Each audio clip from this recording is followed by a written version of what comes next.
as he said, a place where those who hate ignorance may strive to know, where those who perceive truth may strive to make others see. Here. And I think what we're trying to do is we've got to establish the principle that we can operate an alternative system of governance. We're not trying to take out the existing governance. As far as I'm concerned, if you want them, you can have them.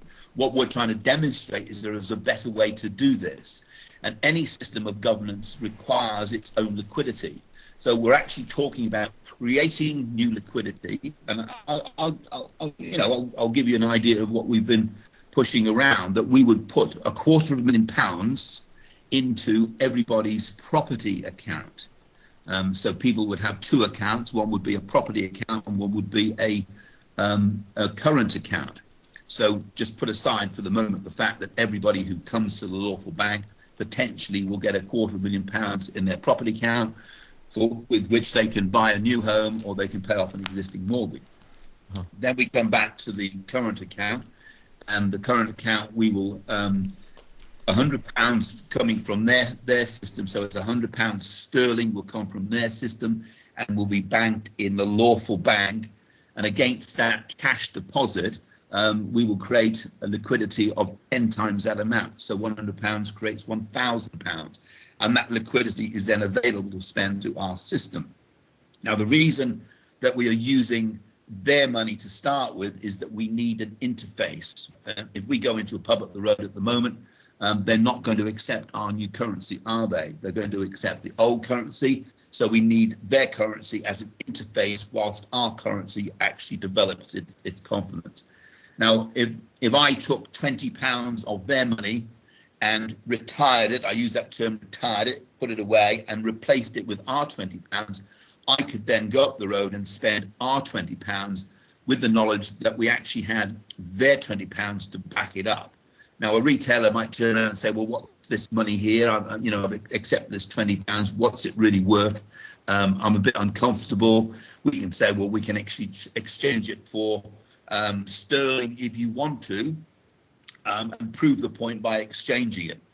We would ask the retailer to pass it on and use it so that the people develop the confidence, knowing that at any point in time, anybody could, in fact, exchange the money for their system or for our system. Okay, so that's the idea of bringing their money in. Now, the actual well, see, just before you go any further there, just as we're addressing that situation, the currency that you're proposing, is that going to be interchangeable with other currencies? Well, yes and no. I mean, clearly, to consider the fact that we start trading overseas, we're already talking with groups in America, in Australia, in Ireland, and in Canada, and in New Zealand.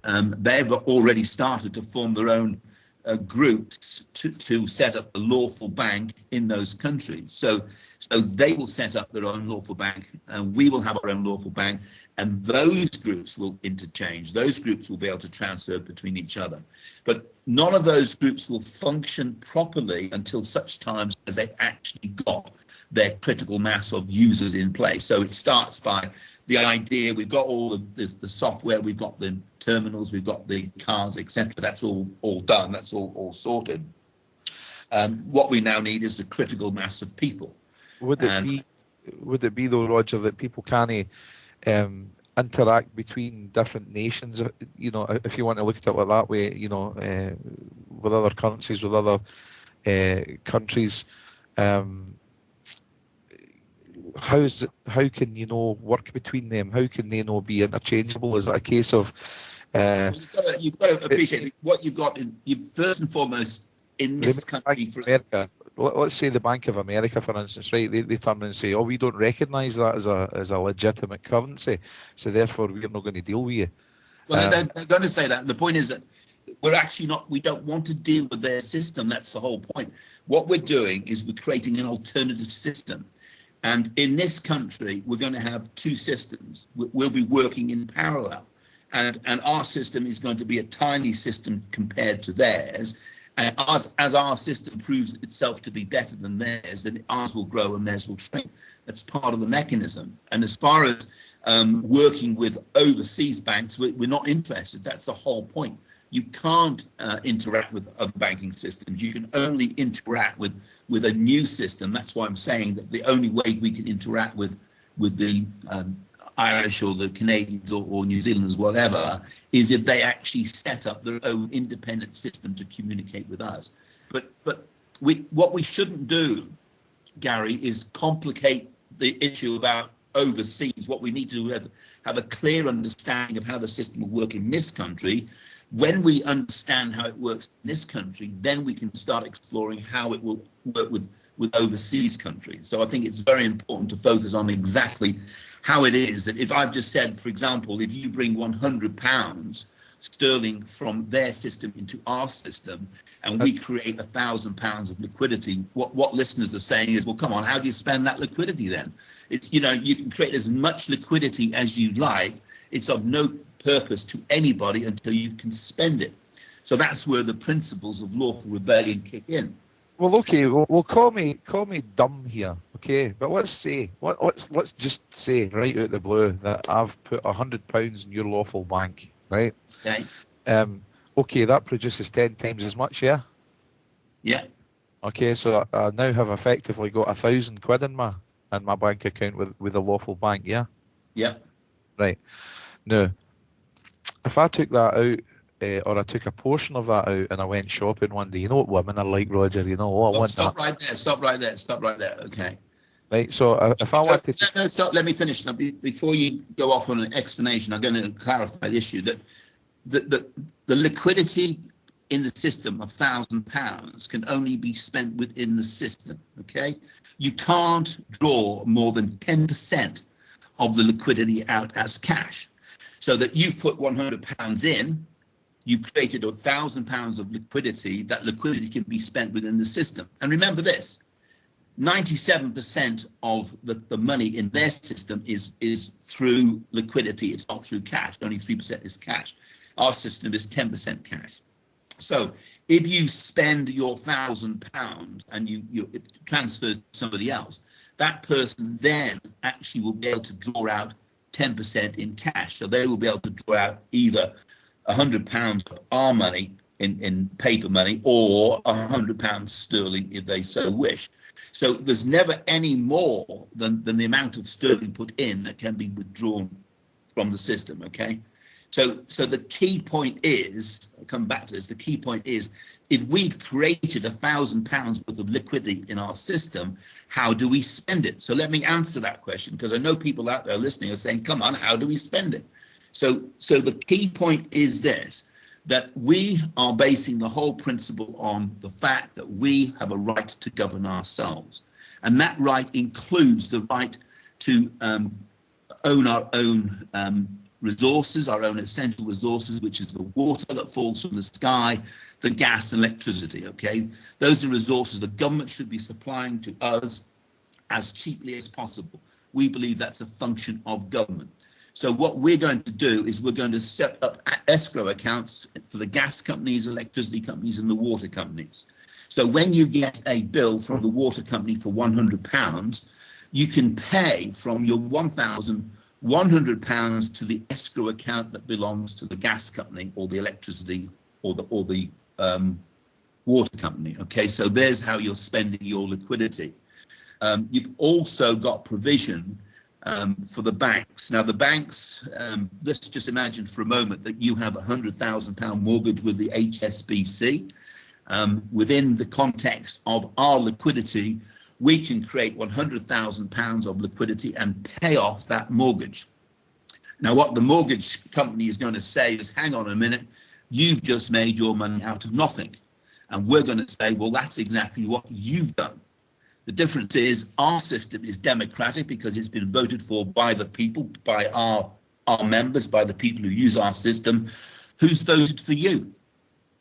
And there's another important point, of course, is that what backs their money. In our system, when you sign up to the lawful bank, you give a pledge. You give a pledge of £100. So let's be quite positive here. Let's just assume that we reach a critical mass of a million people signed up to the lawful bank, and each is given a pledge of £100. And remember, this is a pledge, a promise to pay. It is not actually money. We do not want that money. We just want their pledge. So our system is backed. So it's a self-bonding process, isn't it? So our system is backed by a million people and £100 each. That's £100 million. Where's their backing? What backs their system? Nothing. I mean, the only reason people use their system is because it's the only system to use. So we're creating an alternative system. And our argument is because we're prepared to create new liquidity and give this new liquidity to each of our members, whereas their system, they create liquidity and they keep it for themselves. As you will know, and as many of your listeners will know, is that when you put £100 cash into one of their banks, they create £1,000, a minimum of £1,000 liquidity, and they lend it out. So they create the liquidity from nothing, but they keep the benefit of that liquidity for themselves. In our system, we mimic exactly what they do, but when you put £100 into your bank in our system, yes, £1,000 liquidity is also created, but you get to keep it, and that's the difference. So their system is based on... How would that system be sustainable, though, if you've only got a certain amount of liquidity? Well, there is no limit to liquidity, because what you have is the most important thing is not the actual money, it's the resource. So the liquidity you create, in the first instance, every community needs liquidity. I'll give you an example. Right? Supposing you arrived on an island, 1,000 people arrived on an island, and from day one, you realize everyone explored the island, and you realize you've got all the resources that you need. But there's 1,000 of you, so it's quite a big community. And some people go and sort of start looking after the sheep, some start looking after the cows and the chickens, the pigs, and some people decide to cut wood. What you end up is with a small economy. Now, you're not going to start carting your logs around to exchange the sheep and the pigs and so on and so forth. What you're going to do is you're going to sit down and agree to create liquidity or paper money so that you can all easily swap your resources. Now, just for an example, just everyone says, well, okay, well, we can't easily sort of value things, but we know that maybe a cow is worth more than 10 chickens. You'd come up with a unit value. So let's just assume that everybody was equally given 1,000 new units for each individual. 1,000 times 1,000, that's a million. So your economy, the liquidity in your economy is now a million units, £1 million, okay? So there's no limit. You could have called it 20 million, you could have called it 100 million, as long as it was shared evenly, and as long as there were resources shared evenly, then your economy starts to move. Now, what you can't do in this island is somebody can't turn around and say, oh, by the way, I've taken control of all the water, because that's a monopoly situation, and water is an essential resource. Therefore, you can't allow that. Likewise with gas, likewise with electricity. There's certain commodities that the community must own and share amongst the community. So the failing that we have is that we've had governments who have given away our essentials to private corporations, and they're bleeding us dry on the back of that privilege. It's just not fundamentally right. So if you use the island analogy, you can see that the creation of this liquidity is perfectly legitimate, provided it's evenly distributed. So you don't actually run out of liquidity.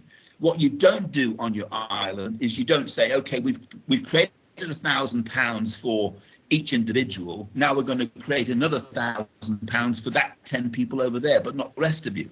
Oh, and actually, we're going to create £100,000 for that 10 people over there, but not for the rest of you. That's what the bankers have done. And that's where the distortion has come in. And meanwhile, what you've also got is the bankers have turned around and said, oh, and by the way, everyone has to pay us 10 units a year as well, because we're the bankers. So the whole community has been distorted. And because it's been going on for so long, we don't fully understand the scam and how we've actually been taken for a ride. So when we create the lawful bank, the principle is we can create our own liquidity, providing it's distributed evenly amongst us all, and providing also that we all understand that we must make a contribution to our community, our new economy, our new community, and our new sort of system.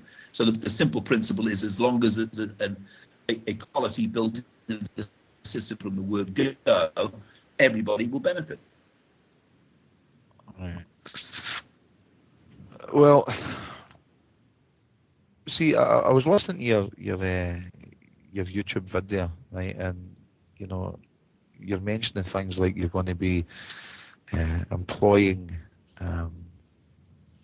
bailiffs. Yeah. Yeah, and I just wondered what if this system Peace officers at bailiffs. Well, I seen that you adopted the force, the use of the word force there, and I know probably the kind of situation you were in there. But in saying that, what would the need for bailiffs be at this point in time if this system that you're saying, you know, albeit you haven't got any constitutional papers, and is the currency interchangeable, and you gave me a yes/no answer, kind of aye and no, but so why would the bailiffs be there if this is a foolproof, fail-safe system? Well, I mean, there's no such thing as a fail-proof system because you've got people involved, and the bottom line is people will fail. The system itself, I mean, the existing system we've got is not a bad system. It's just that you've got. I mean, if you're talking about providing ultimately money for people to create their businesses, okay. Now, the principle about money, all money, it doesn't matter which community you're in, is that ultimately that money has to be repaid to the system. So, for example, if you had somebody who said, look, I've got a great idea, I want to develop a business and employ people, you'd say, okay, well, in that case, we will actually lend you more money. We will actually lend you money. But the principle on lending is, one, it will be interest free, so it's not onerous. You'll be able to pay it back over a reasonable period of time. But the simple rule is you must pay it back, because if you don't pay it back, then you're getting an advantage over the rest of your community, aren't you? So once you've had a fair distribution of the wealth to start with, and as your economy grows, the demand will be, well, we want to borrow money for these projects, infrastructure projects, for building schools, hospitals and the like, or for building a private business or a private house. All of those particular investments must be paid for by the individuals. Otherwise, it would be a free-for-all and it would collapse. Okay, sorry, I was typing in the background there. Wasn't you were saying in case of the bailiffs there, right? But what would happen? All right, let me explain that. What would happen, Roger, if you got a man like myself standing in front of you, and bear in mind you would need to drag me in, but what would you do if you had a man like myself standing in front of you and I says to you something along the lines of, for instance, an honest mistake was made when that pledge was given? When you say an honest mistake was made, what does that mean? Well, just what it means, that an honest mistake was made when the pledge was given. I've changed my mind. I've found out some other information. I'm not quite so sure. My financial situation isn't as good as what it was. So you mean you want to withdraw from the system? So I'm not held accountable to your lawful bank in any shape or form, and I need to bail out, and I want my money back, guys. How would that work? Would you give somebody that wanted to bail out their money? Yeah, I mean, if you have come to the system and you've made a pledge of £100, that pledge is obviously based on your use of the system. If you decide you don't want to use the system, fine, off you go. You know, here's your pledge back. You can have your pledge back. You can go and use their system. We don't. What would happen if somebody used your system and then halfway through using the system decided, oh, this isn't quite what I thought it was, and they wanted to bail out? What would be the scenario there? Anybody, I mean, it's an entirely voluntary system. The purpose of the system is that it's beneficial to you. If you find out that it's not beneficial to you, like the system that we're using at the moment, then you would be more than welcome to leave, because, you know, the whole principle is it's supposed to be a benefit. If you don't find it's a benefit, well, go and use someone else's system. I mean, you've got to remember that this whole system is being controlled through the Constitution, that each individual votes for, the Constitution actually controls how the system works. So we're all obligated to obey the rules that we create for ourselves. Otherwise, you will get people taking advantage. You're going to get the lazy, the feckless. You're going to get the dishonest. Always going to happen. That's the whole reason why one of the basic principles is that we all agree to the jurisdiction of our common law courts. There's got to be some form of rule of law. If we don't understand that, then we are really wasting our time, aren't we? Okay. Yeah. Well, let's get back to the currency itself, the hard, fast cash. Let's get back to that. What form is it going to take? I think I asked you previous. I don't recall you giving me an answer. Is it going to be a note with the bank, lawful bank, written on it? Is that come into design play yet? Has it been thought of? Is anybody working on it? I did mention, yes. Is it going to have, just for an example, is it going to have the Queen's head? That's just an example. You could have a shamrock on it. You could have a leek on it for all you care at this point. But what I'm suggesting, or what I'm putting to you is, have any's got any shape or form of monetary note in your head that it's going to eventually be? Yeah, we've already done design work. We've got 3 notes. We've got a 5, a 10, and a 20. 3 different colours, 3 different sizes, similar sizes to the current note. They'll have all the usual anti-forgery elements built into them. And it's a touchy, feely note. The truth is that, as we all know, that you are able to buy things now with mobile phones. You're able to buy things with cards, cash cards. You're able to transmit money in so many different ways that currency, in more ways than one, is no longer a requirement. But people want currency. They want it, and therefore we're providing for it. It will have all the usual problems associated with their problems. There's no difference between our system and their system. We've taken advice on how you can make notes as fraudulent proof as possible, or forgery proof as possible, and it can never happen. There's always that potential risk, and therefore you build into your system a number of mechanisms. And we've got some clever ideas to protect our currency, which I'm not prepared to discuss on air at the moment for security reasons. But essentially, yeah, we are going down the road of having our own currency, our own paper currency. You don't need to worry about security reasons on TNS, mate. We've got everybody watching us. No. We've got the most secure people on the planet watching us. Well, again, we're looking for people to assist in this project. We're not looking at telling people how this has got to run. We're asking people to come forward and say, we think this is how it should run. Okay. Well, on your video there, you mentioned something about if 100 people or 1 million people put in £100, you'd have £100 million, obviously, right? No. We don't want anybody to give us any money. That people keep making this mistake of getting 100 people, 1 million people giving £100. We do not want any money. We're trying to demonstrate. Was that not said on the video? No. I can go back and recheck it, like. No, yeah, it says that everybody makes a pledge. You then have a bonded system. You actually have people pledging £100, not asking for money. There's a difference between I promise to pay, right, which is an IOU. It's not actually asking them to give us £100. That defeats the whole point of the exercise. What we're saying is we're going to give you money.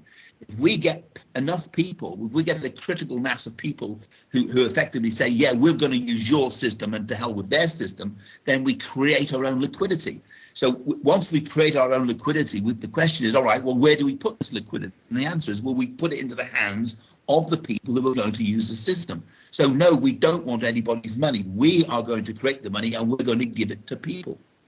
Just an off-the-cuff question: do you believe that there is a plan for a one-world government in the makings? Yeah, it's obvious. If it's not already there. Well, it is already there. You're quite right.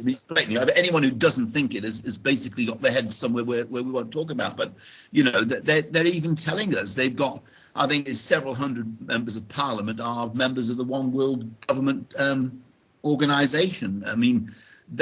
I've got a 50-page document about the progress of the One World Government. As I say, you've only got to go online and type in One World Government. It's all there for everyone to see. I mean, most people are listening to your radio station are very aware of the truth, but people listening to the BBC don't know, and that's the difference between people. Now, I think you mentioned on your YouTube video that, just as I mentioned the one world government there, I think that was a Freudian on your own part, and you meant to say a one world currency. No, you did. Well, it's kind of the same, isn't it? The objective is to create a one world government and a one world currency. Yeah, and you went on to say, if I'm not incorrect, that then the new system, the one world currency, would be backed by gold. Yeah, that's what they're proposing, but not us. We're not proposing that at all. We're running a million miles from that idea. Okay, so the money from the lawful bank is backed up by pledges then from people. Exactly. So, I mean, if you have a system that's backed by gold, the people who have all the gold run your system. If you have a system that's fiat currency, paper money, the issuer controls your system. In our system, we are the issuer, and it's backed by our own bond. We are bonding, guaranteeing our own system. So we control our own system through our constitutional provisions. Well, what I'm going to do at this point in time, I mean, I've got a few more questions lined up for you anyway that I'll batter through. But there was a point that you made in the YouTube video at the Truth Juice in Manchester, I think it was. And tell me if I'm getting this correct here in my head, Roger. If somebody, quite a well-off chap, had 100,000 quid in the bank, right, in the bank, and decided to take that out and put it into your bank, now that creates something like 550,000 pledges, doesn't it? We can't call it money or pounds because it's not either of those. It's 550,000 pledges. Yeah. Well, no, don't confuse it. We're calling them sovereignty pounds. Okay, so they exist at par with pounds. So we're calling them sovereignty pounds. The way it works, we make use of the fractional reserve system. As I said, if you bring £100 over, we give you 10 times that amount, so it's £1,000. That only works for your first £10,000. So £10,000 brought over 10 to 1 is £100,000. The ratio, the fractional reserve ratio, drops down to 9 to 1, and then 8 to 1, 7 to 1, right down to par. So for £100,000 that you bring over, that actually translates into £550,000. After that figure, it's at par. Now, if you're a millionaire, and there's lots of millionaires out there, but it's not me and it's probably not you, that person with £1 million is going to look at his second £100,000 and say, well, hang on a minute, I can't bring this over to their system at more than par now. So that encourages him to go and find somebody who hasn't got any money. And he would say to me or to you, look, you don't have any money.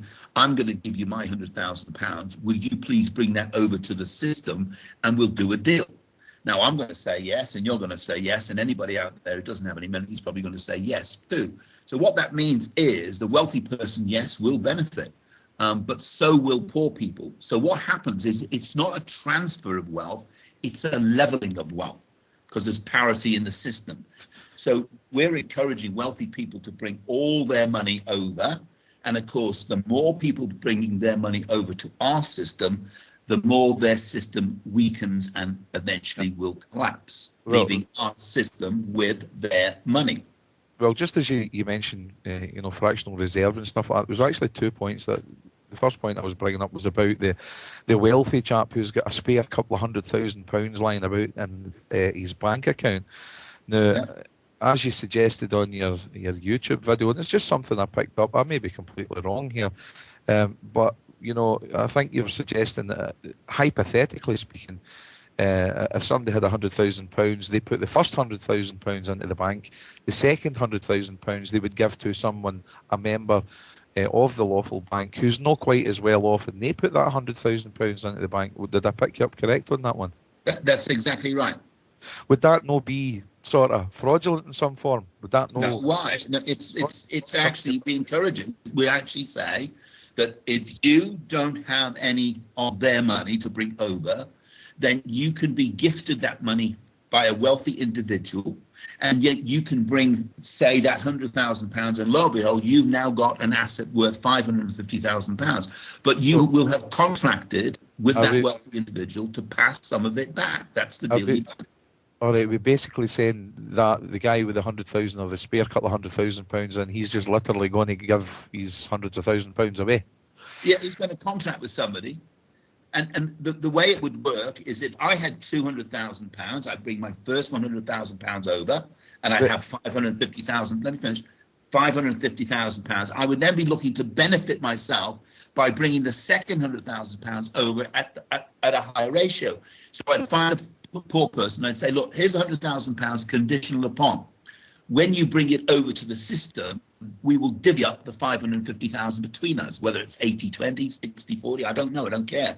It's up to those two individuals. Yeah, see, the point that I'm getting in my head, I mean, I see things in a black and white thing, Roger. I don't complicate things. And the way I look at that proposal, and this is just me, I might be completely wrong, might be completely off the wall, but I generally think the people who's got money in the bank have got money in the bank because they don't give to people. Well, you might be right, but here's the point, Gary. It's a very important point here, right? As their system is collapsing, what's their money going to be worth to them? Nothing. Well, it's about as much as what it's worth to us.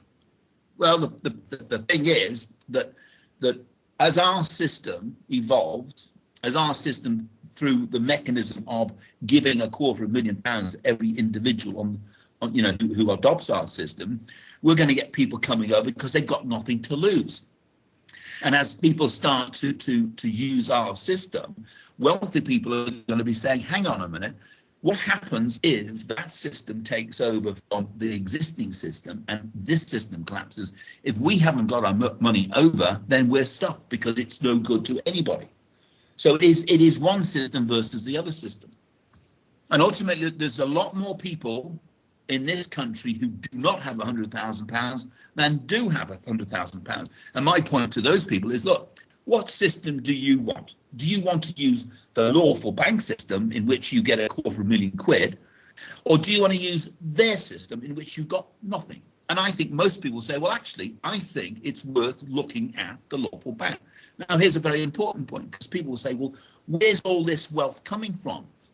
And we're saying, all right, we are creating our own land registry, and we will actually transfer the wealth, the nation's wealth, from their system to our system. That's what's actually happening. What we're doing is we're creating a new wealth system, and the new wealth system, lo and behold, is actually in the hands of the people, the majority of people, because that's what we have deemed it to be.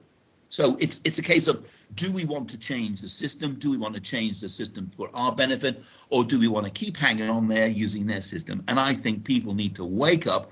And I say to people, look, there is only one thing stopping us, and that is ourselves. So I say to people, get off your bottoms, sign up to the lawful bank. As soon as we have got a critical mass of people, this happens. The only thing that's stopping us is ourselves. Okay, well, I'm going to put the call out now. Anybody that wants to call in to Skype, I think Granada Steve is your man that you want to be looking for on Skype, and we'll get you into the call. Steve is kindly hosting for me tonight. I will be back bigger and bolder next week when I get things sorted out. I'll say Granada Steve is the Skype address, guys, if you want to call in. Just going back to the lawful jurisdiction there, the common law courts and stuff like that, I did notice that you said at one point in your video there, and I'm kind of paraphrasing here, that if you had to take a bank to a lawful court, set up by yourselves, if you had to take a bank or the people of the bank into that court, I think you mentioned something that the members of the jury would be members of the lawful bank society, yeah? Our peers, yeah. Would that not create a conflict of interest straight away? Why? Well, we're creating a new society, a new system, a new economy, okay? And we are responsible to the people in our economy. And the people in our economy are the only people who we we feel have the ability to make a decision in our courts. If people do not want to enter into our community, they have got no right making judgments on disagreements between ourselves and bankers. So our common law courts will be manned with people who actually are supporting our system. I mean, you know, in the United Kingdom, you don't invite French people to sit on our courts in our juries, do you? Because they have their own system. You expect your peers or your fellow Scotsmen or Englishmen or Welshmen or Irishmen in the United Kingdom, as it were. So our peers will be our people in our courts. There's nothing complicated about that. There's nothing unreasonable about that. All right, I just see that as being a conflict of interest. How is it a conflict of interest? Well, are you saying because we're only having people in our system on our courts? Well, Well, I mean, you see, to me, the logic is you do not want people using their banking system trying to upset our banking system, because it's two separate systems, two entirely independent systems. You know, we want to govern ourselves, and we do not want people who do not want to be part of our system making decisions in our courts. It's illogical to do so. Yeah, I would imagine the whole point of a jury is to be impartial. Well, how can you be impartial if you're actually not even in our system? If you're a member of their system, you're clearly biased for their system. So you want people who are making decisions about, you know, judgments in our system. And if the banks outside their system are challenging the creation of our money, we're saying, well, hang on a minute, you know, our people are backing our system. We believe in our system, and we will be the jurors on our system. If you're not happy with that, go away. Go and use your system. No, we won't see you in your courts because we're abandoning your system. It's too corrupt. All right, okay. Listen, we have got a caller online, Mike Montagne. Are you there, Mike? Yeah, I am. How you doing, Roger?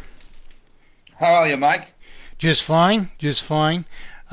We've spoken before, you probably recall, and I've heard through the grapevine we're supposed to have a debate between yourself and myself over mathematically perfected economy versus your lawful bank. Well, is that right? I mean, I believe that you're pushing ahead with your mathematically perfect economy. Right. And I'm obviously pushing ahead with the lawful bank. Why would you do something different? Well, I mean, I've been listening, Roger, and I've been listening, and I haven't even heard you really cite the problem yet. So unless we do that, we don't know what we're solving. You're claiming many things here. That people who are going to join this bank aren't putting money into it, but you're saying you're bonding money from the other system, so therefore you're dependent on it. How this money gets its value is unclear. How you would maintain an immutable currency, you haven't even mentioned that as a goal, and of course that's vital even to fulfilling contractual obligations. So there's many issues here, and we've just glossed over this as if the problem is a banking fraternity, when in fact you're advocating creating a bank. So you have a banking fraternity. I wouldn't even call it a bank if I was going to do something different. You're not charging interest, which of course descends from my work, but you're not really explaining why or how you would solve any other problems after eradicating interest, which isn't a difficult issue to tackle, but nonetheless there's not even a mention of it. So if I was thinking of joining your bank, I would be concerned with all of these issues.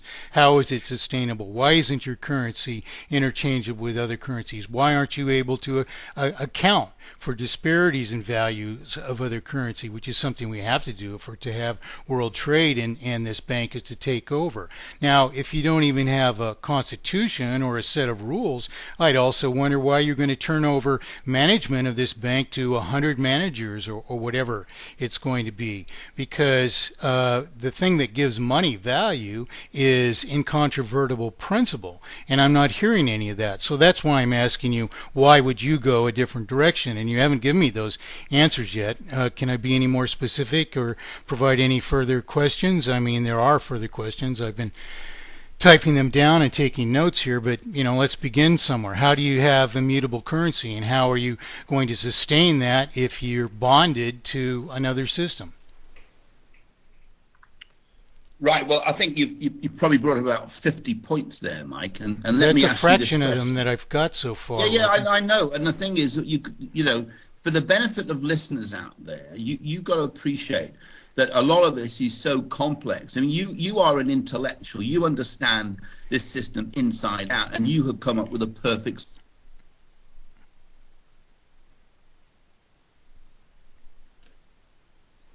Just lost my audio here, fellas.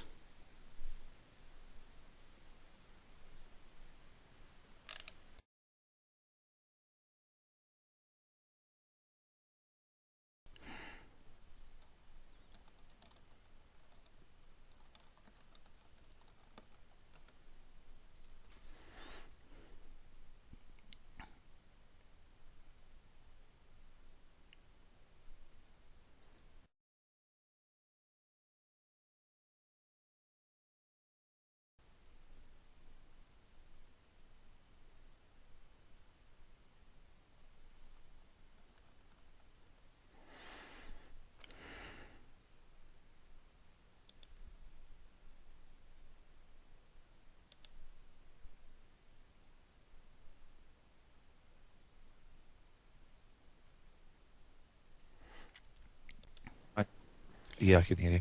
We're having some problems. Oh, Roger. And there's Mike back there as well. Okay, Mike, I'll let you continue what you're saying now. Okay, I'm here. Are you there, Roger? Yeah, I'm here. Yeah. Okay. I lost you as soon as you began to explain that the readers aren't intellectual enough to understand me. No, somehow. I didn't say that. No, I didn't say that. Well, don't put words in my mouth, Mike. Okay, because fine. Clearly, a lot of people. Yeah, people do understand this, but what I'm saying and suggesting is that we have to take our time to explain in a detailed way that we don't confuse the issues. Now, you made a number of statements. You made a statement about you don't have a constitution. Well, we will have a constitution. That was the basic principle. You made so many comments which clearly you've attributed to the lawful bank, which are wrong, and you're taking ideas. Well. Give me an example of one of them, Roger. Do you have an immutable currency? Well, you tell me at the end of the day whether or not this whole system is based on resources. Yes? No, it's not based on resources at all. Well. Yes, well, it is. And as far as I'm concerned, it has to be based on resources, because if you don't have a resource to bring to the system, okay, then your system is going to collapse. It's generally. If I can answer, if you take every individual and they're going to come into a new system and they're not bringing anything to the system is going to collapse, isn't it? Well, it sounds like what you described to me, because you said you're just going to create liquidity based on currency that already exists, which you described to be bonded somehow, whatever that means. I didn't say that. Again, I did not say that. I mean, the end of the day, we are going to use, there has to be an interface between the existing system and our system, doesn't there? Okay, because well, you were about to tell us then how the value of money is based on resources. Is that not what you just said? Yeah, that's exactly what I said. How is it based on the value of any system? The value of any system is based on a resource. All right. And I'm talking about the creating of a system. I disagreed, and I want you to explain how money is based on resources. Now, I've said that our system is based on resources because our system has to have all resources to live your life normally. And the point is that the money is only a means of exchange, Mike. Oh, well, if it would be only a medium of exchange only if it's immutable in value. If it's changing in value and you're holding it, it's no longer a medium of exchange. If its value went down while you're holding it, you can't exchange it for as much. If its value goes up, you can exchange it for more. You described a fractional reserve system that's morphing over time, going down from 8 to 1 to 7 to 1, etc. And you're saying your money is based on, the value of your money is based based on resources, while you said the money that you're, the liquidity that you're creating is based instead on some bonding of currency from the other system. How can that possibly be? What I said, the value of our system is based on our resources. The money is the means of exchanging our resources, right? If you keep misquoting me, we're not going to agree on anything. Well, I am quoting you. If your money is bonded into circulation, let me clarify the position. Let me clarify the position so you don't misquote me. Okay, that my system, our system, is based on the resources. That's where the value of the system comes in. If your okay, that's a statement, Roger. That doesn't explain it. What I want you to explain to answer the question is how, when your money came into this bank, bonded from another system, that the value of your money is immutable and based on resources. Explain how that is. Do not state that that's the case. All right, let's take a mortgage. Okay, let's take a mortgage as an example. So if somebody came into our system and we gave them a mortgage of £250,000, and we said to these people, you pay your mortgage over 25 years, right? So over 25 years, we are literally creating this money out of nothing against the asset value of the property, or at least against the fact that there is a value there, a resource there. And the bottom line is that they would repay that house over 25 years. At the end of it, there wouldn't be any money left. The money has been paid back, but you'd still have your resource. Okay? How is there not any money left if that money is just paid across the system? Because the money is being used to give the individual the labor in the future, because a man can work for 25 years and it's his labors in the future that pay for his house today. Now, the alternative, of course, is he can wait for 25 years and wait for his house, but that's not the principle. The principle about creating the money from nothing is so he can have his house today, live in it for the next 25 years, labor for the next 25 years. At the end of the 25 years period, he's paid for his house. And the money that was created for the benefit of the house is actually brought down to zero. So at the end of the day, you don't have the house and the money, you only have the house. Well, it sounds like you're imitating aspects of my work. You haven't explained how the value of the money comes down to zero, or the volume of the money comes down to zero, whichever is the case. I think you may have misstated it there, but whatever you said, explain how that is. How does the value of the money, which I believe is what you just said, come down to zero? Well, you just said, that I hadn't explained how the system works, and now you just accused me of copying your system. So you tell me how your system works. I've told you how my system works. Well, money isn't created out of thin air, first of all. The way that the system, that mathematically perfected economy works, is it restores the universal right to issue promissory obligations by principles which are incontrovertible and indispensable to an immutable currency. And those principles are very few. There's an eradication of interest because interest is unwarranted. The banking system gives up no lawful consideration commensurable to the debts it falsifies to itself. Likewise, your bank is giving up no lawful consideration commensurable to the debts it would falsify to itself if it were claiming those as its property, which, of course... Not true. You see, you're talking rubbish. Mike, you make these things up and you actually don't listen. Excuse me? Well, you've just made a statement which is profoundly wrong. How? Hold on, Phil. Hold on a second. You make these statements which are profoundly wrong. What was wrong with what I just said, Roger? You just said that our banks makes money that there's no value to it. The bottom line is that... No. I did not say that at all. I said your bank, likewise, is going to give up no lawful consideration commensurable to debts it would be falsifying to itself if it claimed such a debt. Now, obviously... But you separate the bank system from the people. And what I've said categorically is our banks doesn't actually own the system. It's the people who own the system. And what backs the system up is the pledge of the people. So it's a self-bonding system. So in your system, you have got a bank and you've got the people. In our system, the people and the bank... I don't even have a bank in my system, Roger. Right. Well, you have a thing about calling something a bank, and I actually accept the principle that if you're calling something a bank, you're sort of assimilating with the current system. But the point I make is at least people know what a bank is, and I think there's nothing wrong with trying to give people some degree of understanding and comprehension of our system by at least associating with what they already have. But the important thing about my system, or the lawful bank system, is this: it's that it's bonded by the people, the labor of the people, the commitment and the pledge of the people. So we're not creating it out of nothing for no purpose. If that was true, Roger, then why would you require bonding of currency from the other system? That's, in your own words, utter rubbish. The point is, the bonding is the people who bond our currency. The people bond our currency. As far as the interface is a reality.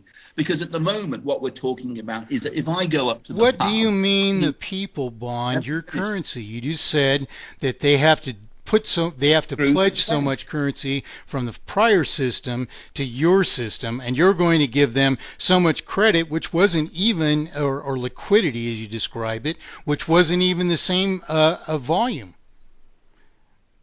That's right. You're actually confusing. Well, how do you if you make a point, let me finish, please, Mike. Okay. Well, I'll tell you, talking over people, and you make a criticism. You make a false assumption. You spoke over me before I even began to explain my system, Roger. So, guys,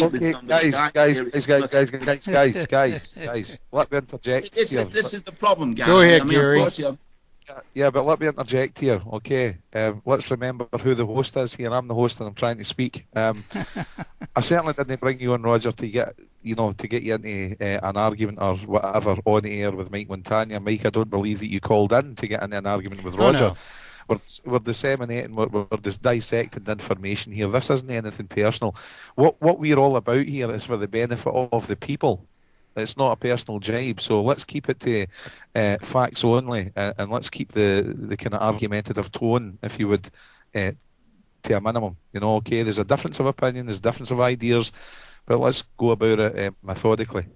Well, let's have a principle here that let's not attribute to each other's system something that's not factual, because this is the mistake we keep making. And I know, Mike, you've continually attacked me, and you've continued to attack Lawful Bank, and you've made several claims that your system is I'm copying your system, and I'm very confused. Oh, no. You're imitating it in some respects, Roger.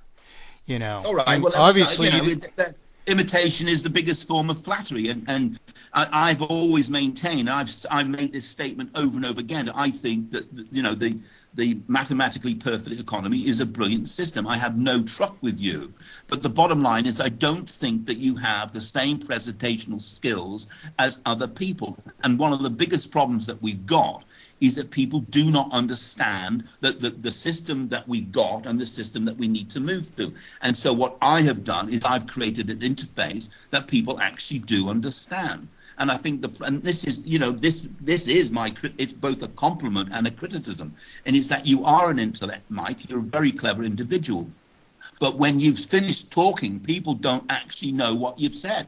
And that is my criticism of you. And that's why, I'm not prepared to engage on radio stations about this issue, because at the end of it, all it ends up in is an argument, and the viewers out there aren't getting the valuable information they need to understand the system that we need. Well, ultimately, if we are going to have a better system, then we should not be getting on these programs and having a go at each other. We need to be communicating in a positive sense. So if you want to put out to people now your system, how your system will work and how your system will better them, do so.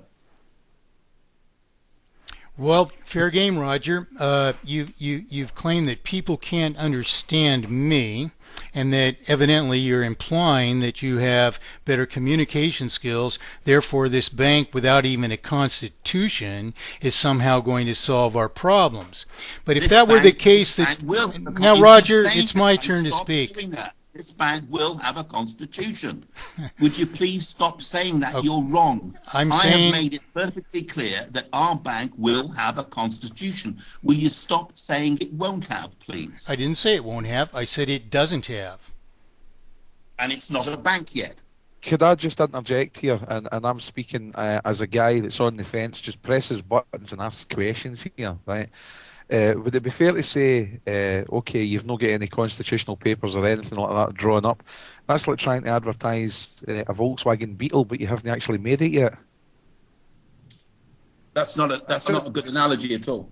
Well, Roger, may I finish my point, which is pretty much along the lines of Gary's questions. You're claiming that people can understand you, Roger, but what I was trying to explain to you with questions is that if you haven't given us a principle, how the value of this money derives from resources when it came from another system, and then all of a sudden becomes, as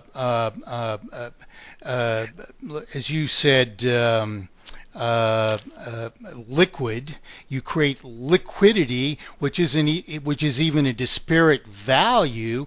How does this happen? And you're claiming that you've just explained it in a way that people can understand it, and I don't understand it at all. I haven't seen a hint that that would be the product of whatever you're prescribing, which is just vague assertions, claims that you're going to accomplish purposes without producing the processes which produce those purposes. So I'm saying, explain. Right. I've had a number of presentations across the country, and I have explained the lawful bank to large groups of people. At the end of each meeting, I ask people, do you understand that? And there's a unanimous yes, people do understand it. And all right, you are having difficulty because you keep confusing two aspects of the lawful bank system, okay? And the point is that are you claiming you can't create liquidity out of nothing? Is that what you're claiming? Because that is ridiculous. I'm claiming that's what you said. I would claim that you can't create genuine liquidity out of nothing. Now you claim that money is created out of. You're suggesting you can't. You're suggesting that you can't create an economy and using liquidity out of nothing. That's what you're suggesting, because that is a ridiculous claim. Well, you decry that that's what's happening in the present system, and likewise. No, I'm not. No, they don't create money out of nothing. You keep attributing to me things I don't say. I'll tell you what I've said. The key point, the difficulty with the current system is the interest. And as you know, and I know, the problem is the interest. And what your system has done is you've clearly identified the problem is the interest. Now, I don't argue that point, and in fact, the lawful bank attaches to it exactly the same principle. Now, you claim that was your idea. Well, I argue that point, profoundly. You're the same age as me. You're not the only person who thought these problems through. And you haven't even articulated how interest is the problem. We seem to have come to the same conclusions. We seem to have come to the same conclusions. But you're not happy about the fact that somebody else has actually got similar ideas to Roger, yourself. that's not even true. That's not even true. I spoke to you before, and you well know this. And you claimed that the problem is money is a debt. And that's a fact. No, I claim. Roger, I have videos of you where you're claiming in front of your audiences that the problem is money is debt. If you deferred answering this question, in fact, and this is within the last few years, and you cited the video "Money as Debt." If anyone wanted to understand what's wrong with money, to go watch the video "Money is Debt," which is produced by Paul Greenone, who's another plagiarist who doesn't understand that the problem is interest, not that the money is a debt. I just said it's the interest. Again, once. Yes, but I have you on video saying the opposite. That you're saying. You keep saying. I have a video of you. What I'm saying, and then you won't let me finish. I have your own video, Roger. I've seen. I have said categorically that the problem with the current system, where the banking system that stands at the moment, is interest. I've said that, and I've repeated even on this. I see you saying it now, but I don't see you articulating why interest is the problem. Why don't you go ahead and do that? Well, Tell because us, the interest doesn't exist. Because when you create liquidity out of nothing, there is no interest. And when because you the actually try to interest find doesn't interest, exist. exactly. Of course it doesn't. And people are trying to pay interest out of a pool of money where that interest doesn't actually exist. How would And this again, fact that you the point is, Mike, and once again, you're trying to create an issue here which is going to go nowhere because you and I agree on these points, and you're trying to make a point that actually you're claiming to agree on them with now, you. Roger, but you were blaming the problems on money being a debt not long ago. I have your video. I keep records of these things. I can send good. you a Well, copy I'm of it. I'm pleased you're following what I'm doing. I'm very pleased about that. I don't And follow the what thing you're is- doing. Other people tell me about it, and then we collect some information. All right. Well, let me make this point. So the because point you is, keep- you're all over the map. You're blaming the problems on debt, and now you're saying it's interest. And where did you get that idea? And you say we're of the same age, and you've realized this all the while. Well, I've never in my life blamed the problem on debt. All right. Well, if you don't think debt is not a significant contributor Terminal to the problem, debt is a problem, but it's a consequence of interest. So there's a difference. okay. The point is, all right, and again, I'm not disagreeing with you on these points. The point is, you keep making these assertions that I make these claims, okay? And the problem is, I don't agree with those assertions. What I suggest you do is you stick to what you say and allow me to say what I say. Then we won't have the confusion all the way through this program. We've had this previously, Mike, and this is why I don't really like having a talk with you, is because you keep attaching to me things I don't claim. And I've even said before. You've never blamed the problem on debt? Let me finish. I said before that if you gave somebody a mortgage over 25 years and allowed them to pay it off over 25 years, that wasn't a problem. That is a debt. So how is it I'm saying that debt's a problem when I've just explained to you that that's exactly what we could do reasonably, and that is exactly the point that you made before. You've had this idea all your life. So why is it I just explained creation of a debt for somebody is a good thing, and then you said I said debt's a bad thing? I understand that. Well, I think the best thing that we could possibly do here is take a 5-10 minute slot each year, you know, from the word go, Roger, Mike, and you know, rather than get into the kind of argumentative side, I'll be the kind of referee here, if you like, right? Well, the principle has to be, Gary, that I will say what I say. Let me finish, Roger. I won't have anybody telling me what I've said, okay? Yeah, but if you let me finish, I'll finish what I'm saying. If you tell me what you think the flaws are in Mike's system, and Mike will probably agree not to speak while you're doing that, and then Mike can tell you what he thinks your flaws are in your system. As I said just about 5-10 minutes ago, we're not here to argue or fall out. We're actually here for the benefit of the people. Let's not forget that. That's the drive behind TNS Radio, solution for the people. So let's kind of refrain from arguments and stuff if we can. Okay, there's going to be difference of opinion, there's going to be heated opinion, but at the end of the day, this is for the people, and we're not wanting to lose listeners off the radio by hearing two guys arguing.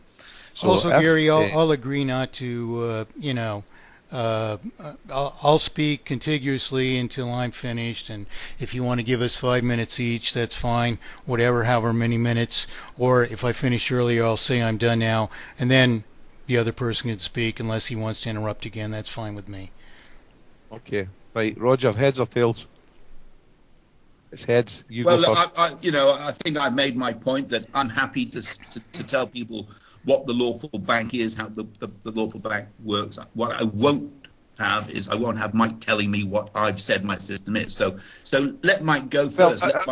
I've been on. You invited me on this radio station to explain the lawful bank. Okay. Sure. What I've done is I've explained the lawful bank. There's lots more that I'd like to explain, but we've now got engaged in an unnecessary argument. Had you organised this properly, Gary, we could have had a proper discussion, and Mike could have put his system forward, I could have put my system forward, and we could have agreed or disagreed, however. But now we've got a slanging match. It was organised as far as setting the radio interview up with yourself, and I make the... incidentally, Mike, how did you... Because I don't normally see you on site on a Monday night, Mike. How did you know that this... Well, so the notice run by in the TNS chat room, and I thought, well, I'll call in because Rogers, people have claimed that Rogers agreed to have a gentlemanly discussion with me about this, and it hasn't happened for a long, long while. Now, sure, that interview between ourselves, Roger, was set up, as you know, a week past. And we've invited you on, and I'm grateful that you've came on. I'm grateful that you've explained part of the workings and the mechanisms of the lawful bank theory. Mike calling in is just an off. It could have been anybody that called in. Do you know what I mean? It's just the way it goes at times. So that's fine. What is the way it is, you know. So listen, if you want to. Roger, if you want to detail, or Mike, whoever wants to go first, if you want to not have a pop at the other man, because it's not the man we're having a pop at, it's the dissection of the information that we're here for. That's basically why we're here. Well, so if dissect information and point out bullet points where you think there may be a flaw, and let the other fella come back and give you a response in a reasonable manner. Right, well, go on, Mike. Explain your system. Okay.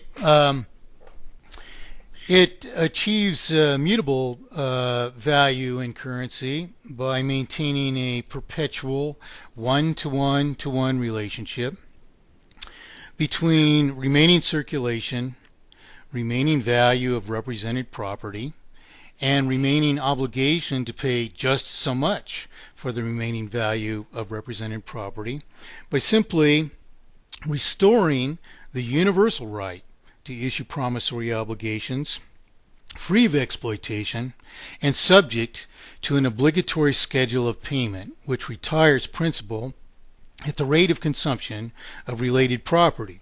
For example, we wouldn't just arbitrarily decide to pay off a debt over some given period of time, like your 25-year mortgage. We would pay the home off over the lifespan of the home at the rate at which it is consumed. So if we were to determine that we perceive the value of a home to be consumed linearly, which isn't something which I advocate, but for the sake of easy understanding, we can give an example of how this would transpire, and that is that if a $100,000 home with a 100-year lifespan was financed under mathematically perfected economy, we're not creating money out of nothing.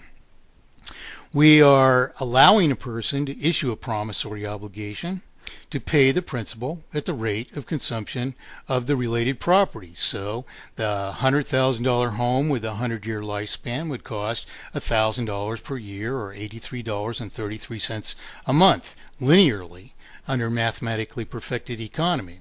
In the end, because we've eradicated interest or exploitation, and owing to this obligatory schedule of payment, we're maintaining a circulation automatically, which always equals the remaining value of represented property. We are providing the real creditor with a promise that we will contribute. We, the obligor, the issuer, will contribute to the overall pool of wealth so much as the creditor is entitled to receive from it for having themselves contributed just so much. So mathematically perfected economy is something like monetization of barter, which resolves a mutable currency by simply an obligatory schedule of payment in conjunction with an eradication of interest. Okay.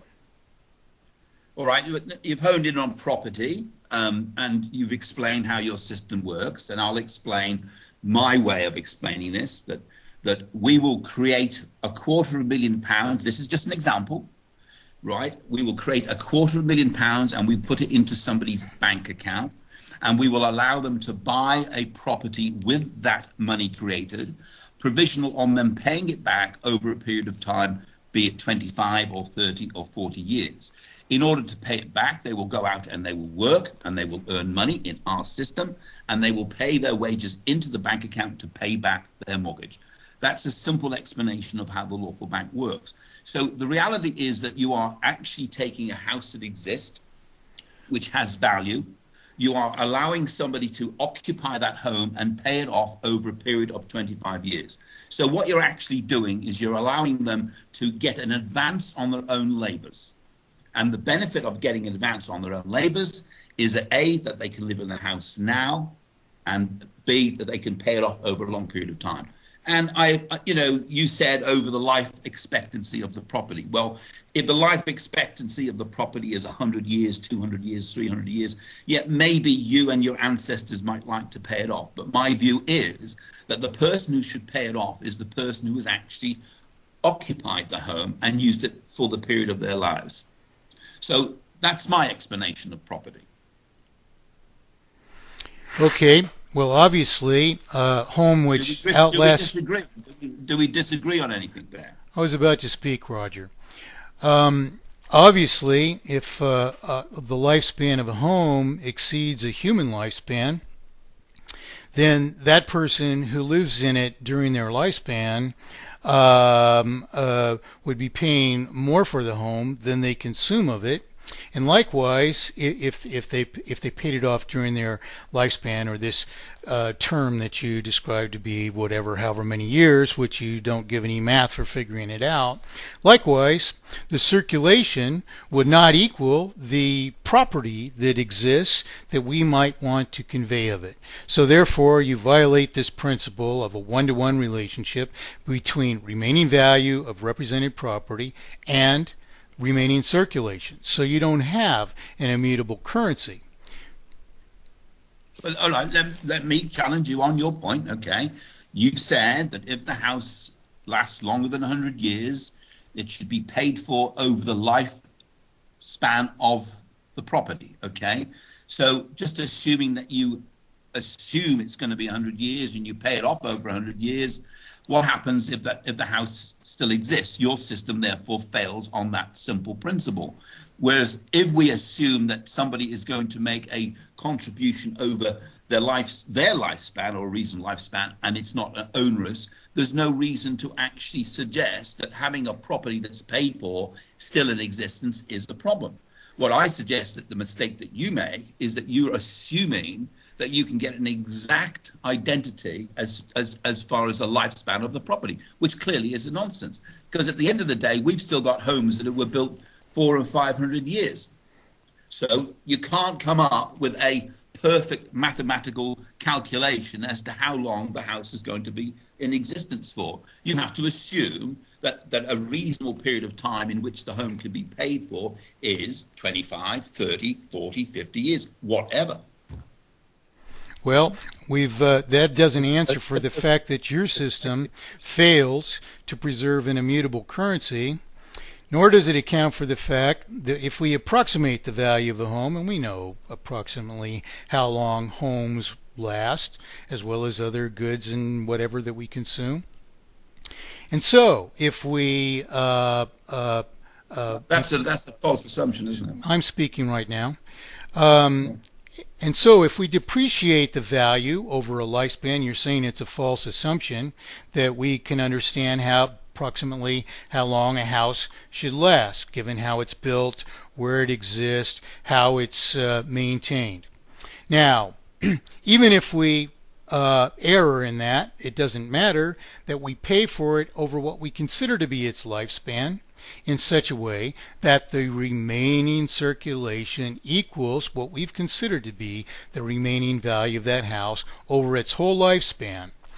And so then, if a home gets to 100 years of age and we've considered that it only would last that long, and suppose, for example, that we can see that it's been well maintained and it's going to last another 50 years, it matters very little, because we can say, well, it's got another 50 years of life in it. Let's refinance it if the person so desires to do so. Otherwise, the equity is credited to their accounts always in mathematically perfected economy, and so that we have an effective circulation which is always equal to the remaining value of represented property as best as we determine it ourselves, and have an immutable currency. Now, you're saying that this fails because I'm assuming that the lifespan can be determined exactly. It doesn't have to be determined exactly, but the more exactly that it's determined, the more accurate our implementation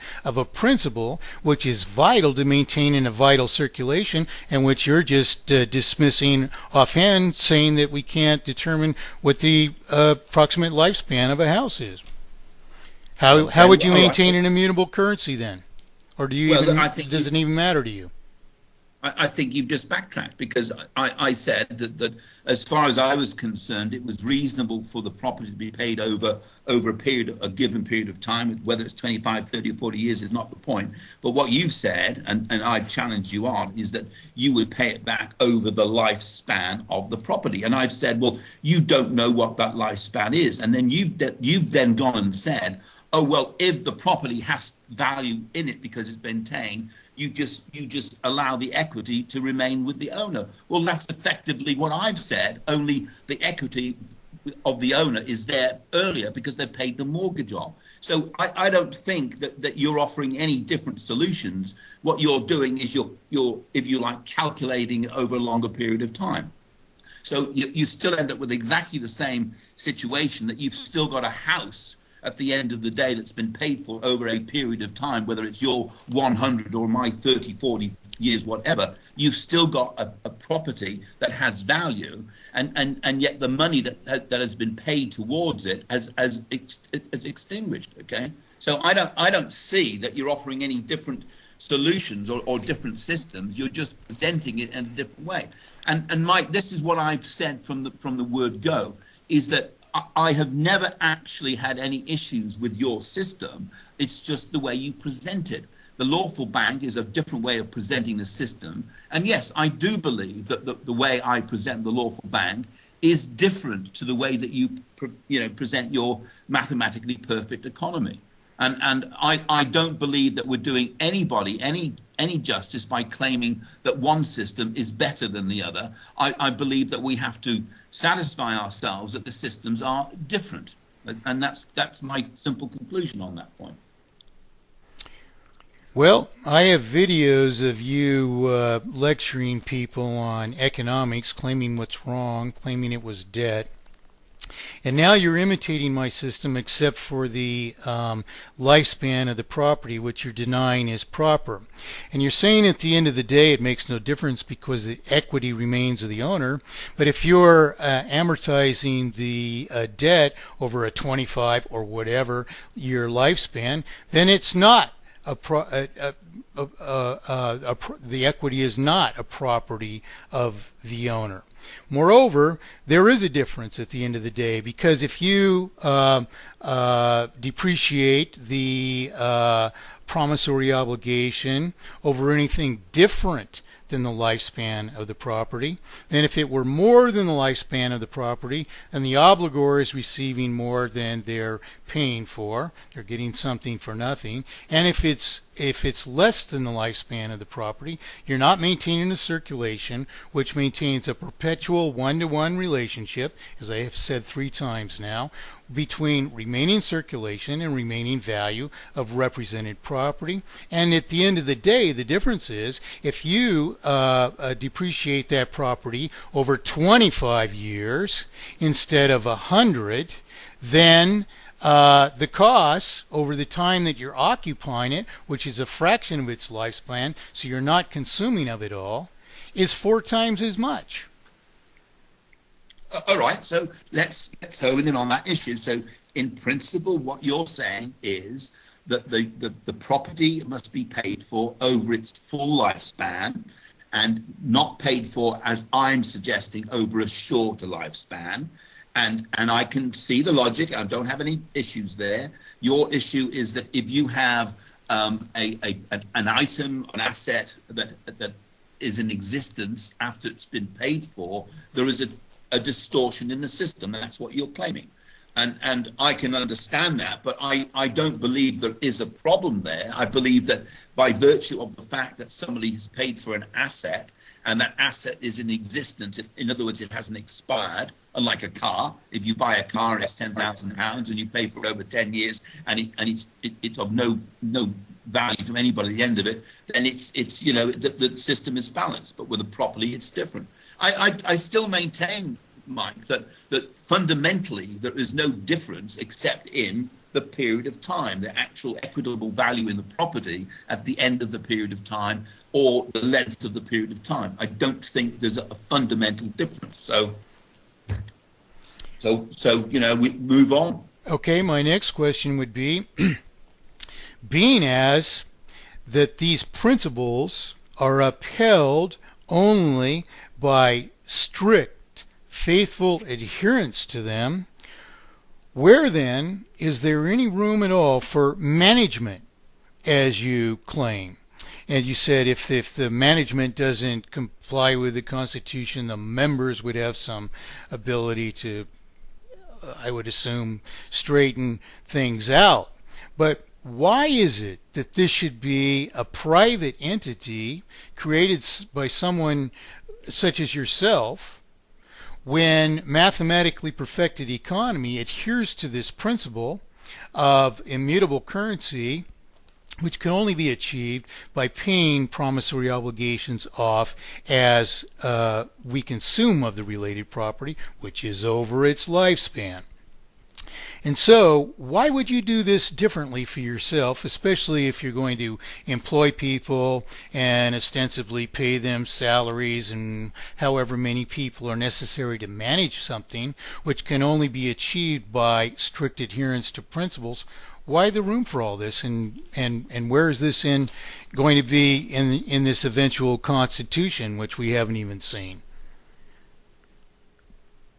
All right. Well, I think what you're doing is you seem to be implying that this is my bank.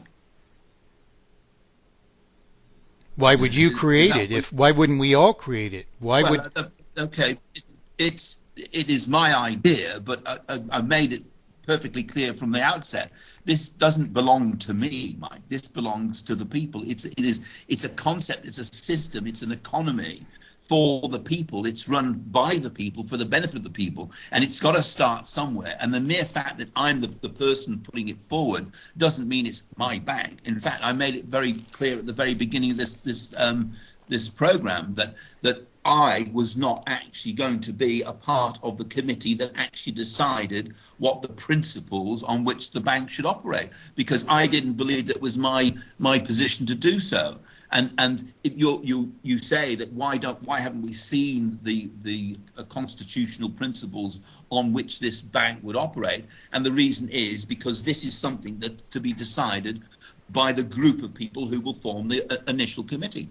So that's what you call democracy. And I know that a lot of people have a lot of difficulty in sharing decisions, but I don't have a difficulty with that. And I believe in principle that you get a number of people engaged and for them to decide what the principles, what the constitutional principles should be of their system. If that's the case, who's written the information for your system? It's developed mathematically.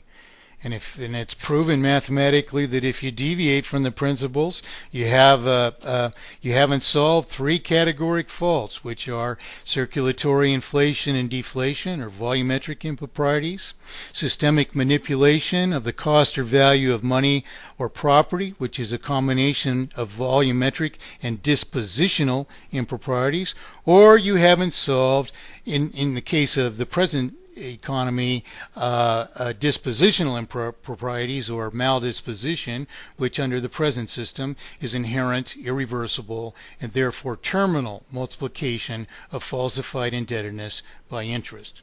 Now, you don't, if you're adhering to the same principles which you're claiming, why would someone or anyone ever need to bond currency from a former system to form this bank. Now, you've said this, and you're not going to be part of this bank, but you're or this committee, but you are saying this is going to be a principle of the bank, and this is what justifies the bank. Well, I don't see how that can possibly sustain the things that you're claiming to accomplish. And you come up with all these numbers, such as an arbitrary £250,000 per person. You talk about a leveling of wealth, as opposed to an enabling of productivity on an equal playing field, which are completely different things. Would you deny anyone their wealth? I don't see that you're really doing that, and I'm not accusing you of it. But yet, if you are talking about a leveling of wealth, that implies such a thing. So, frankly, I haven't even seen that you're able to. You claim that interest doesn't exist. But that isn't the fact at all. Of course, you keep making these claims on my behalf, which I haven't said. I'm sure you have said that. The outset of this part now is that you would tell people how your system would work. I would tell people how my system will work, but you don't tell me. Okay, Roger, explain to us in your words again why interest is wrong. Whatever's wrong with it, or whatever you feel about interest. Tell us about interest in your own way. Well, I'll quite simply this, that if you create a pool of money, let's take 1,000 people, and let's say we create out of nothing £1,000. There's £1 million, okay? Now, if everybody has a fair share of the existing monetary value, if a banker enters into the picture and says, okay, I'm going to create the £1 million, I'm going to lend it to you at interest, and if the people are then required to pay the interest back to the bank plus 10%, where's the 10%? It doesn't exist, does it? It does exist. So that's what's wrong. So it is fraudulent in so much as, in order for people to pay back that interest, they've got to go back to the very bank that they got the money from in the first place. Now, if the bank was Roger, you just said again that it doesn't exist. All right? That's right. Okay. It doesn't exist in terms of the system. That's 4 times at least now that I'm counting. I'm writing check marks by it. You just denied that you said that. It has. All right. Well, in terms of all right, 1,000 people, £1,000 each, £1 million, right? There's £1 million in circulation. The bank calls for £1 million plus 10%. That's £1,100,000. We all understand the math, Roger. Where's the £100,000, Mike? Because I've said it doesn't exist. You obviously disagree. So tell me, where is the £100,000? All right, I will. But let me clarify one further thing here, because this is how you figured out there's something. Answer the question, Mike. Answer the question. I am. Where's the 100,000? But for the audience sake, this is how you figured out something is wrong with interest because the interest doesn't exist? Mike, answer the question. Yes or no, Roger? You answer that question, I'll answer both. I will answer the question, but you first answer my question. I've just given a very clear definition. Okay. It's implied then from your very clear definition, what you denied, you said interest doesn't exist, and now you've just said it several times Mike, over. You won't answer the question. I'm answering it right now if you shut up, Roger. Where's the £100,000, please? Okay. The whatever pounds are in circulation. There's £1 million. God damn it, Roger. You see, you won't answer the question, Mike. I was answering the question. Now, I think back. Sorry, guys. Let me answer the question, will you? I mean, for crying out loud. Now, these people that claim the interest doesn't exist have never done the math. Why? Because if there's $1 or pound or yen or whatever in circulation, you can pay the interest if you can earn it from the bank.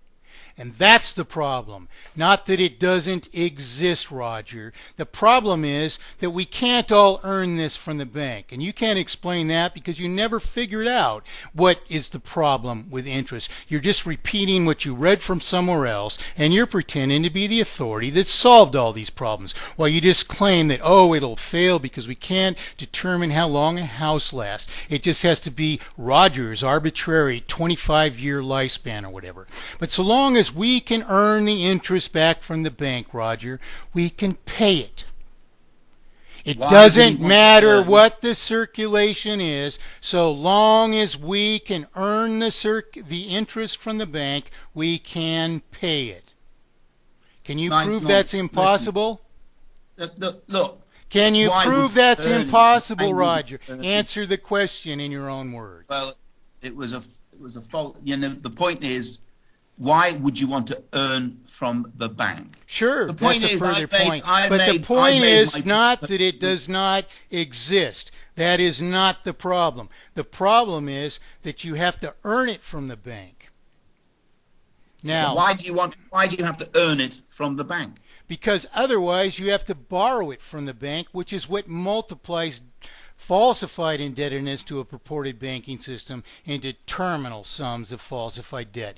And you say, while you say that your audience understands you, they can't understand you. They can't understand that you're solving any problems unless you explain what the problem is and what its solution is. Now, interest isn't a problem because it isn't created. I have explained what the problem is, and I will repeat what the problem is that the creation of the money is not a problem, but the attachment of the interest is the problem. And an extension of it is that when you actually create money out of nothing and lend it or pass it into circulation and people don't pay it back, they're not creating money out of nothing, Roger. Yes, they're creating money out of our promissory obligations. You go to the bank, you sign a contract to pay $100,000 for a $100,000 house, and they impose interest upon that. The problem isn't that the money is debt. The problem is that the debt doesn't exist to the banking system because the banking system never gave up any lawful consideration commensurable to the purported debt which is my work.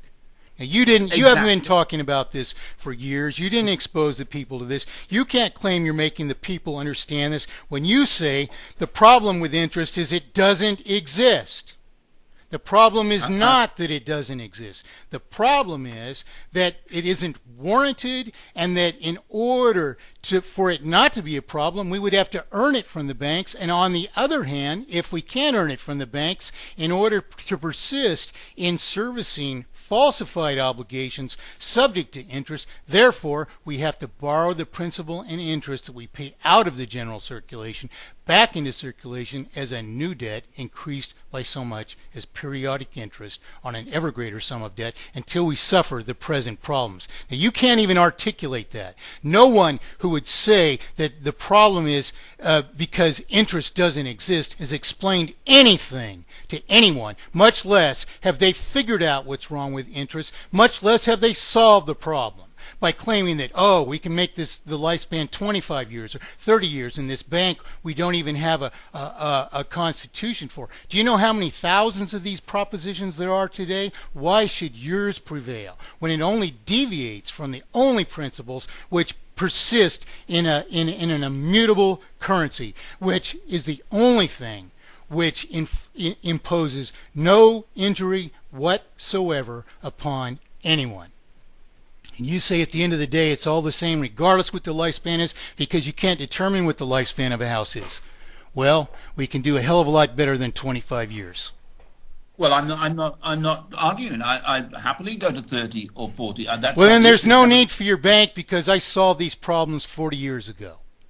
Well, I'm Mike, and I give you an enormous amount of credit for having done so. Oh, no, Roger, you're denying that they're the solution because 25 years is the same. Because we can't figure out what the lifespan of a house is. No. Yes, you did, and everybody's heard you, Roger, so fine. No, I have said time and time again, I don't have any truck with your system. The problem I have got is, as you said, you've been doing it for 40 years, and the chances are you'll be doing it for another 40 years until such times as you've got a mechanism of implementation. And the lawful bank, I believe, You're is a denying method of that I implementation do? that you do. You're denying that you do, I do, and you're saying because Well, I you've don't know got why some. you're wasting your time picking arguments with me if you've got something. I'm just getting on with it, okay? Because And this just program's so that about you keep solution, following- and we're keep about following what finding I'm out doing. who's got a solution and who's full of it. Well, Okay. I notice that you're following what I'm doing, and I appreciate you're following what I'm doing. But the bottom line is, I don't I'm follow just what you're getting on doing. with it. Don't flatter yourself. You know, Okay. when I first heard of lawful You're here bank, it tonight was because I'm on this show, and I'm sorry, but that tends to imply to me that you're sort of following what I'm doing. I'm just getting on with it. I'm trying to implement a system so that we can get on and change it. If you've got a system that's better, then I suggest that what you do is you spend your time and implement your system and stop harassing people who are trying to do something similar. Okay, guys. Mike, thanks very much for calling in. All Bud, right, we've got Garry. one man that wants to call in. There's been a few comments coming up that he's are getting argumentative and stuff like that. So we're not wanting that. So maybe he's can agree, disagree at this point in time. As I say, I'm just a guy that sits here, presses buttons, and talks to people. Perhaps it would be a suggestion for the two of you to hook up on Skype and work these things out and get to the bottom. Oh, we've been there before. Of exactly what you're saying. But anyway, Mike, it's a discussion for another time. This is chewing up the airwaves, and we're pretty much going round in circles. Okay. All right. Thanks, Garry. Well, listen, Mike, thanks very much for calling in anyway. Thanks, Mike. Thanks for the debate. Appreciate it. Sure, Roger.